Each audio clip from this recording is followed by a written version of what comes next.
Hi, my name is Matt. This is a 2001 Chevy S10 pickup that has a drivability problem, and this is going to be kind of a tough one today because I have very, very little information to go on. The owner has tried to do some of his own repairs.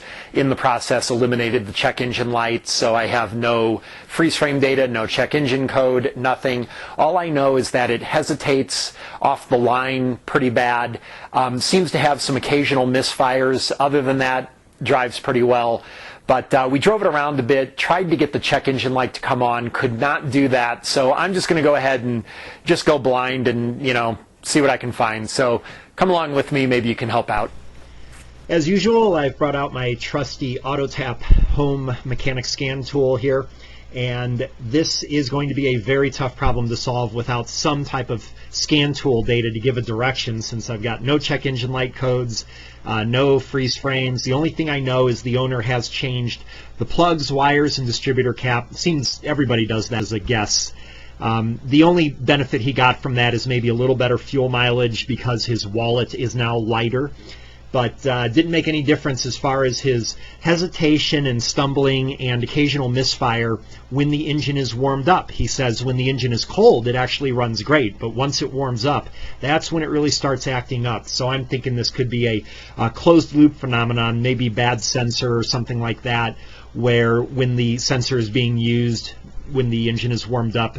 So what I've done is got a setup here that I took all this data while the engine was running. I didn't want to talk over the engine, so I collected all my data and then brought it over to inside my house where I can look at it a little more peacefully. And what I've done here is I've set up to count for misfires and also make sure that we're in closed loop, and I've got my long-term fuel trims here. I don't need short-term yet. Throttle position, angle, and engine speed, I just let it idle at this point. If we need to, I can go ahead and do some more load tests and things like that with the engine. Let's go ahead and hit play here, and this is going to give the real-time data that I actually saw. And you'll see that these misfires here are only on bank 1. Cylinders number 1, 3, and 5 are the only ones that are tallying up any misfires. And it does seem to be very random there. So this gives a bunch of information here. First of all, these misfires only on bank 1, possibly the engine DTC for the check engine light was maybe a P0300 and or a P0171 lean bank 1, because if we look here, this red line is the fuel trim, long-term fuel trim for bank 1. The green line is for bank 2, and that's at about -5, so that's within spec. I'm not worried about that. But at 25, this looks like that would definitely set a code. It may be that the lean condition is from the misfires, or the misfires are from the lean condition. We don't know. I would certainly expect an 0171 and or an 0300 at the very minimum here. So what we need to do now is do some tests, because right now I'm thinking possibilities are vacuum leak. I don't think fuel issue is going to be a problem because only one bank is affected, but certainly an intake manifold leak could possibly affect one bank. Really don't think ignition problem is likely. Plugs and wires were changed. And also just the randomness of the misfires. It's not every single time that we're getting a misfire. So let's look at some oxygen sensor data and see if we can get a further idea what's going on here. All right, in this screen, what we've got up here is engine speed. This is me, of course, hitting the throttle mildly, and then, of course, some near wide open throttles up here to put the engine under load. I want to see what the effects will be on the O2 sensors to verify that this is just a bank 1 lean condition. And these are my short-term fuel trims to basically look at the engine's reaction to what I'm doing. And right off the bat, the first thing that strikes me is the incredibly low bank 1 oxygen sensor 1 here. So this is the oxygen sensor on the bank with all the misfires, and it's reading extremely lean. Now the thing is, you got to look at the scales over here, and actually here, let me actually try to fix that real quick here. to put it in perspective with the other oxygen sensor, which looks normal to me. There we go. That's what I want. Okay, so check this out. This is the bank 2 oxygen sensor, which seems to be running fine, and we seem to have a normal oscillation there. But look at this bank 1 sensor. It's just about flatlined, and there's very little effect on the sensor with any throttle responses, even at wide open throttle. So I don't think you can have a condition this lean to cause an oxygen sensor to just flatline like that. I've got to think this is a bad oxygen sensor. We'll have to check into that a little bit. One of the things that I kind of want to do is swap the oxygen sensors, the bank 1 and bank 2, and see if I can get the bank 2 sensor to flatline if I swap the oxygen sensors. That is certainly one possibility that I'm kind of leaning towards. Leaning towards. But the other thing is, I suppose it's possible a really massive vacuum leak certainly could cause all these problems. So what I want to do now is look for any kind of evidence on this of a vacuum leak. If we look at this horrific number for this short-term fuel trim in bank 1, 50, I don't think I've ever seen that high. This has to be the mother of all lean conditions. And the problem is that when it looks like when I'm hitting the throttle, the condition is improving, and then when I'm in idle conditions, I'm off the throttle, it starts screaming for fuel. So this is very, very indicative of a vacuum leak, except I just don't think a vacuum leak can be this bad, and I would have heard something like this. This has got to be the equivalent to pulling the brake booster hose, and of course that would affect both cylinders.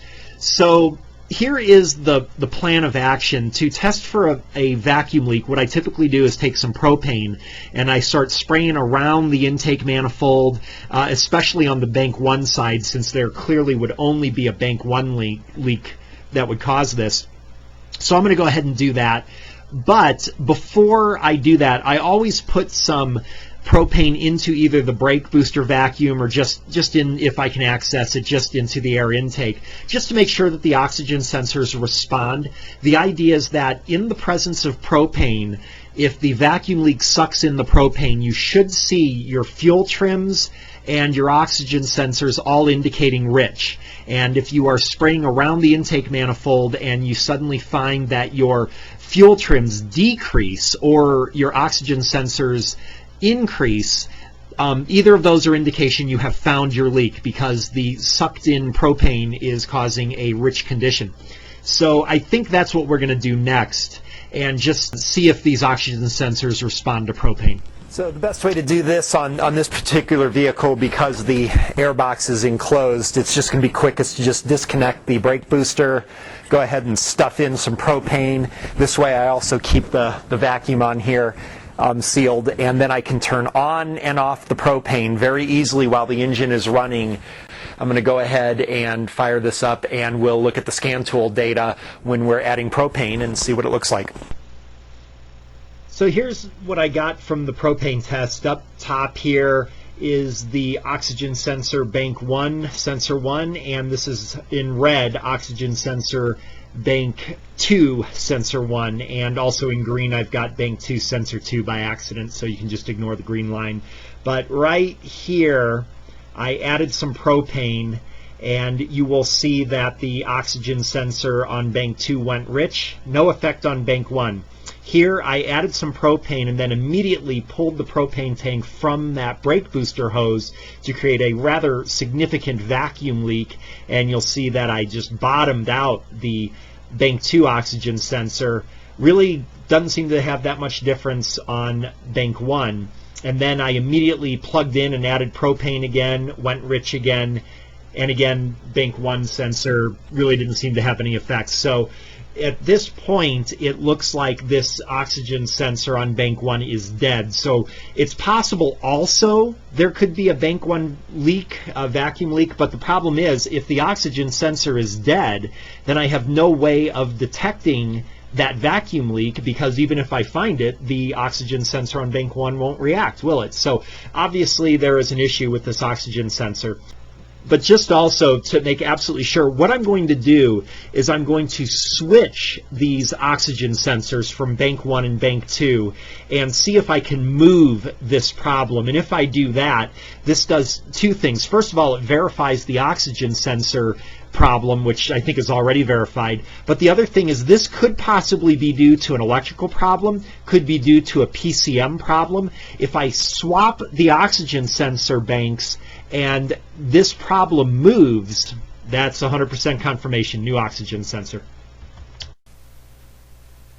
So this was pretty interesting. In the midst of swapping the O2 sensors from each bank, take a look at the O2 sensor on the left. That is the bank 1 oxygen sensor. And for being in an extremely lean condition, it sure looks like it was in a rich condition, all covered with carbon.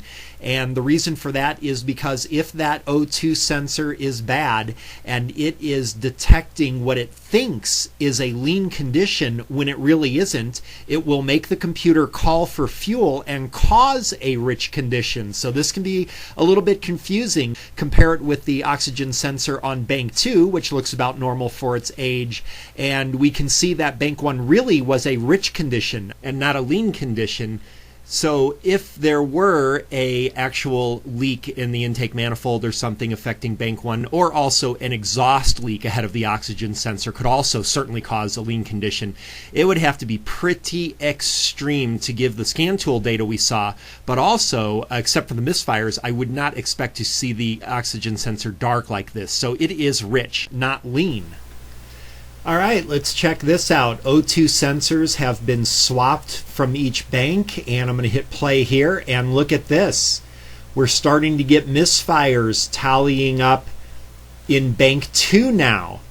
And not that many, but then again, maybe the engine's not totally warmed up here, but we are getting the misfires in bank 2. There they go. There's some on number 6 now.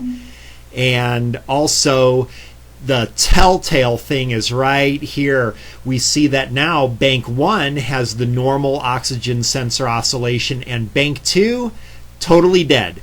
So we know this is not from electrical or PCM, so we know the only possible explanation here is actually a dead oxygen sensor. So this doesn't necessarily mean the car is fixed. Remember, it's possible that the car also could have a vacuum leak on bank 1. Highly doubtful, since this looks like a pretty healthy curve, and I guess I could look at the fuel trims and everything and see what they look like. But the bottom line is that before doing any kind of that diagnosis on a leak in the intake or something like that, we have to have the oxygen sensors working. So I will need to get a new oxygen sensor for this car, and we'll revisit this after I get the new oxygen sensor and ensure that the misfires are all gone and the car works fine.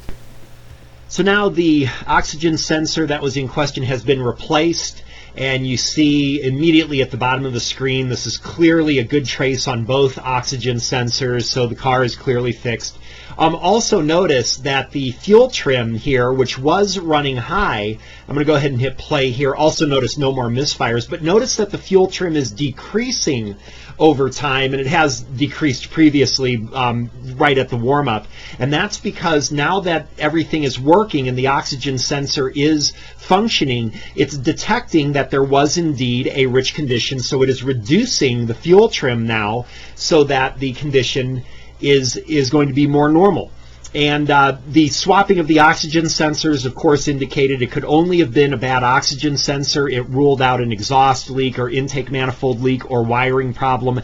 Had any of those been the issue, then swapping the sensors would not have moved the problem to the other bank. So this car is fixed, and I hope that you found this helpful.